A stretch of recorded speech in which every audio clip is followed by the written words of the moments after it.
That's me, as my character, Betty Suarez, here in New York City, the home of Ugly Betty. Now, believe it or not, even though New York is where our show takes place, it wasn't always shot here. We should definitely talk about that. After our first pilot episode, it was decided that we should film the rest of our series in Hollywood, the film and television capital of the world. So for the next 2 years, that's what we did at a place called Raleigh Studios. So this is the Clinton building. This is where our writers live. The writers of this show, there's 11 of them. Filming a television series in Hollywood definitely has its advantages, but for Ugly Betty, it always felt like something was missing, and that missing something was the city of New York. So one day, all the executives got together and decided it was time for Ugly Betty to make a move. When the news came out that we were moving to New York, it was shock. It was, I think, for most of the cast, it was a great deal of excitement. I got a call from Sylvia on my cell. I got a call from the producers. They're either calling to fire me or to fire me. All of them are on the phone. Do I still have a job? He said, "Are you sitting down?" Silvio came into the writer's room and closed the door. Which never happens unless something very bad is about to be announced. I had a phone call, we're coming back to New York. Silvio called me. I said, great, let's go. I was in my apartment in LA, and I looked up at my husband and I said, the show's moving back to New York. I immediately exploded out of my chair. My feet went out from under me. My jaw dropped. And the next thing I did was call my wife. And then I said, "Are you sitting down?"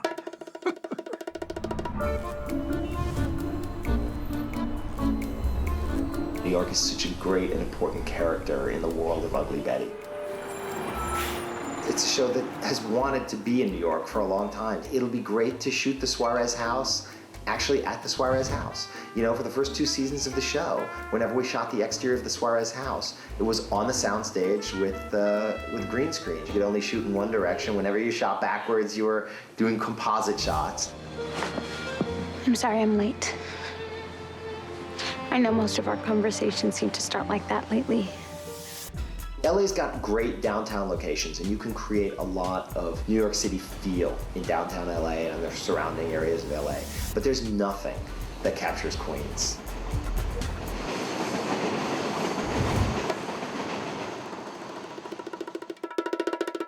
We had very little time to plan for this. The news came down to the crew about a week before we wrapped principal photography on season 2. So it was basically trying to put together and wrap an entire 3 stages worth of sets, costumes, set dressing props, get them in trucks and ship them across the country to be reassembled in 8 weeks' time. What? Wait, what?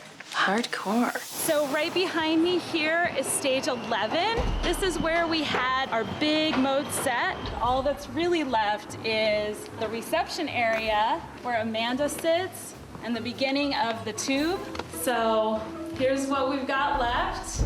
Oh my God.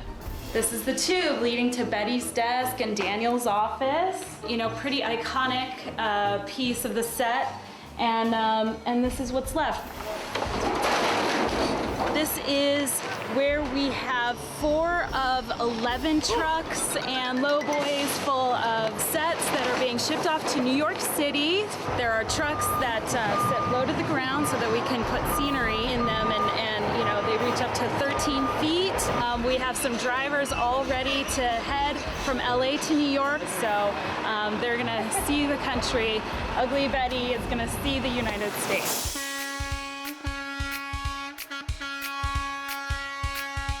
But moving the entire production of a television show to the Big Apple was no piece of cake. We had some transportation hiccups in LA. We had to ship stuff by rail, some stuff by truck. Mother Nature was against us in Oklahoma. We had tornadoes, we had thunderstorms, and then we had the New York Department of Transportation, who actually rallied and helped us get our trucks through.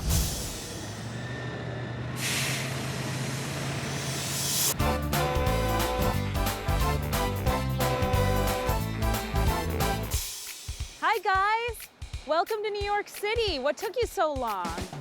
For all of us working on Ugly Betty, it was like a dream come true, coming back to where the show was born. Real New York streets, real New York people. Yep, this is definitely where Ugly Betty really belongs.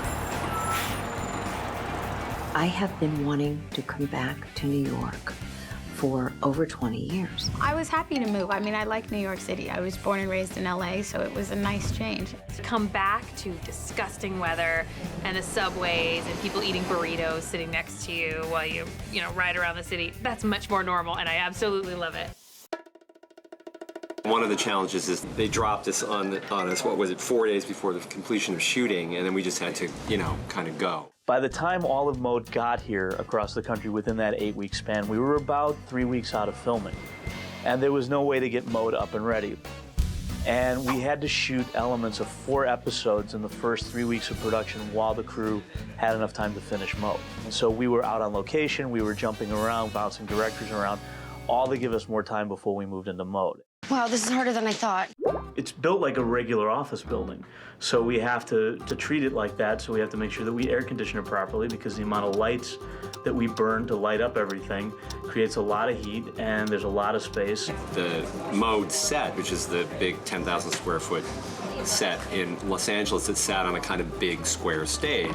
The stage we need to fit Mode into now is about 75 feet by 200 feet. So you're sort of in a bowling alley situation. And so although the set will appear similar, it's changed radically. So we've had to do a complete redesign, essentially retaining the spirit and the overall colors and line of the set, but shoehorn it into this completely different space.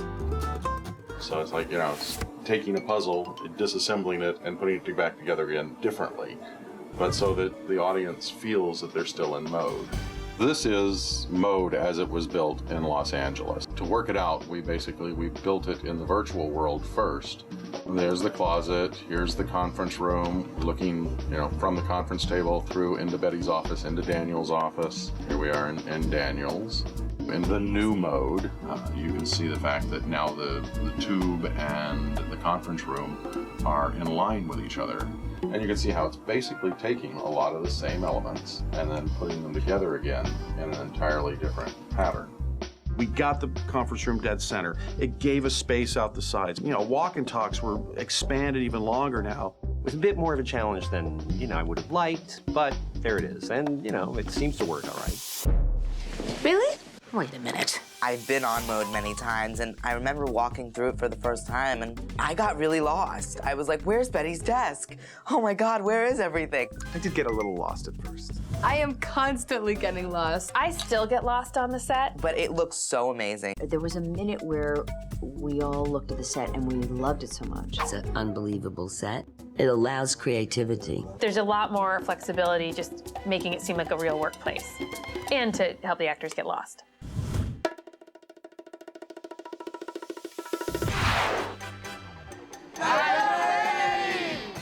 The beauty of working in New York is definitely the people, too. There's great actors here, great locations, but the people that live in New York, it's really funny the reaction we get. People get really, really excited, and even if we're in the middle of the scene, they'll just start talking to us. I remember at one point there was a tour bus, the open-top tour buses came by, and people were going, "We love you, Ugly Betty!" And we were like, yay! So that was really nice. And I think that the city was very welcoming as well. We so love being back in New York City. And I love standing here in front of this house on this block, seeing these faces that Betty was made for. This story could only take place in New York City, and we're extraordinarily happy to have you back here with us. Queens is great. I like it a lot. We love shooting here, and we've had a really warm reception, and it's great to be able to walk down the streets that Betty, would be walking down, and it's fun. It's just really exciting. There's something really electric about being here. There's just an energy that is so uniquely New York, and you can't fake it. So we're really glad to have the real thing now. My original intention for the show was really to make the city a character and use it, and we've made do in LA. We did a lot of CGI, but now we don't have to fake it anymore. Daniel's got me doing nothing. So maybe Player magazine isn't quite what you expected, but neither was Mode when you started. You made that work. I guess you're right. Oh, there it is. The next step in my plan, get an apartment in the city. I wanted to finally show people where Queens is compared to New York.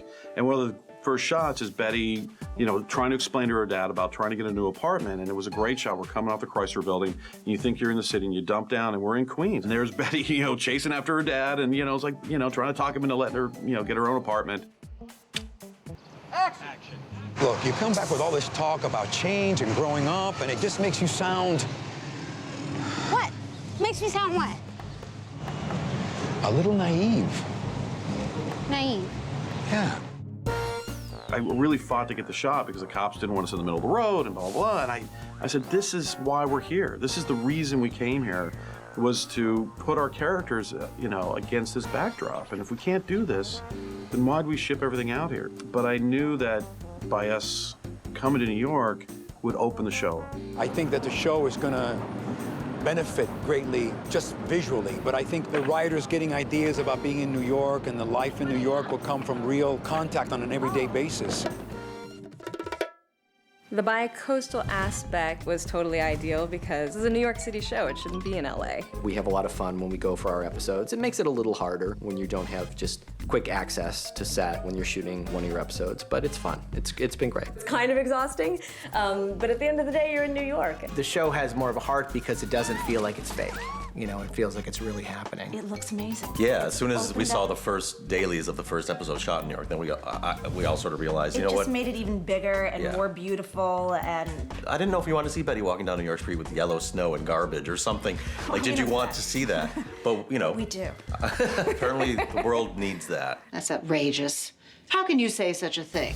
If you look at the opening show and you see Betty sitting in the cemetery above New York City, you can do green screen, but you can't get the energy. And I think it's taken the show up to a whole other level. Right next door to our stages was a Calvary graveyard. For some reason, the family liked our show, so they let us come in. And again, it was trying to kind of show New York and Betty at the same time. I personally think it gave the show a new breath of life in the third season. It's really just added that extra We're in. It is the place where we should be. Welcome to New York. So that's the story of how Ugly Betty found its way back home, here to New York City. And even though it's been a lot of hard work, as you've been watching our third season on DVD, I think you'll agree it was definitely worth the effort. So from all of us at Ugly Betty, so long from New York City.